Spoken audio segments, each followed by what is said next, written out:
राधे राधे। वही बहनों, एक माँ जो है अकेली, उसके जो मतलब बच्चे पैदा होते हैं, चार भी, पहले तो पांच पांच बच्चे पैदा हो गए, चार चार पांच पांच छः छः जितने भी हो गए।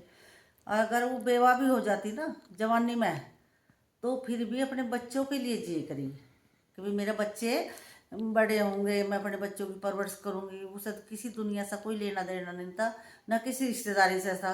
वो अपने बच्चों को पाले करे, चाहे उस कितनी भी मुसीबत तो उठाए करे वो जीवन में, पर वो अपने बच्चों को पाले हैं। और उन बच्चों को वो मतलब मजदूरी करे, चाहे कैसा भी, अपने बच्चों को कभी भूखा नहीं सोने दिया माँ ने। क्योंकि माँ को दिखा मेरे बच्चे भूखे सोएंगे तो बड़ा, माँ को बड़ा दुख। माँ तो माँ ही होती है भैया।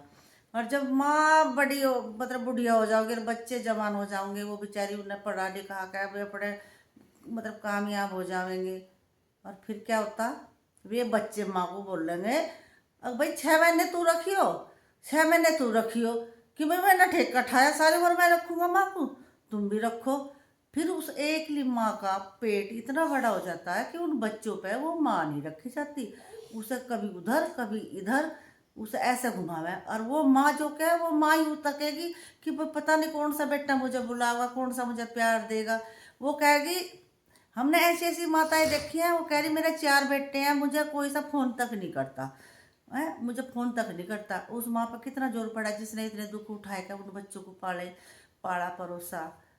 उसने मतलब अपनी रिश्तेदारी में भी, अपने मायके में भी, या अपनी किसी भी रिश्ते में उसने अपने बच्चों को एक दिन के लिए नहीं भेजा कि मेरे बच्चे कोई तंग करेगा, मेरे बच्चों को कोई परेशान करेगा। क्यों? अब उसे अपने बच्चे प्यारे इतने थे, चाहे वो कैसे भी पालो, वो अपने बच्चों को बड़े प्यार से, और फिर उस माँ को जो है दर दर घुमाते हैं। माँ माँ को दुख मत दो भैया।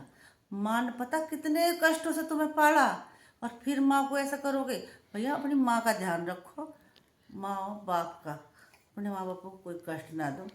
सबसे बड़ी बात यही है भैया, मैं ये बोलूँ कि अपनी माँ बापों का सब ध्यान रखो। तीर्थ यात्रा पे घूमो फिरो, पैसा खर्च करो, समय बर्बाद करो मत, समय बर्बाद मत करो। अपने माँ बापों की सेवा करो, उन्हें समय पे उनकी दवाई गोली, बुढ़ापे में तो यही मिले अब, दवाई गोली दवा, उन माँ बापों की पूर्ति करो, अपने माँ बापों की सेवा करो। सबसे बड़ी बात ये है भैया, मैं तो ये समझाऊँ बहनों, बहनों को, भाइयों को, बेटों को, सब माओ को ये समझाऊँ कि अपने बड़ों का ध्यान रखो। हाँ, जिस तरह माँ ने अपने बच्चों को कभी भूखा नहीं सोने दिया, ना अपने बच्चे कभी इधर उधर करे, इसी तरह अपनी माँ को इधर उधर मत करो। माँ के चरणों में शरण ले लो भाई। अगर जिस बच्चे ने अपनी माँ के चरणों में शरण ले ली ना, तो ये मानो उसके सारे तीर्थ धाम पूरे हो गए। हाँ, उसे फिर कहीं जाने की जरूरत नहीं, ना कोई पूजा पाठ करने की जरूरत, माँ में ही है जो भी है, माँ बाप में ही है। माँ बाप की शरण में जो बच्चा आया, वही मानो कि उसकी सारी मनोकामना परमात्मा पूरी करे। रिटर्न कौन देता? रिटर्न देता ऊपर वाला। हमारे हमारे जो है, हमें कर्म करने की मतलब वो रखनी है कि भाई हमें क्या करना, फल हमें परमात्मा देगा। जैसा हम सोचेंगे, जैसा हम करेंगे, वैसा हमें उसका रिटर्न परमात्मा देगा। हाँ, हमें तो कर्म करना, अपने कर्म पर निर्भर बोला। अपने माँ बापों का ध्यान रखो, अपने माँ बापों की सेवा करो, और अपने माँ बापों की दुआ लो, दुआ दो और दुआ लो। अब हम अच्छे कर्म करेंगे तो हम अपने आप ही, अपने माँ बापों की सेवा करो, अपने माँ बापों का ध्यान रखो। बस तुमसे यही मतलब रिक्वेस्ट कर रही हूँ भैया, सब अपने माँ बापों को से की सेवा करो।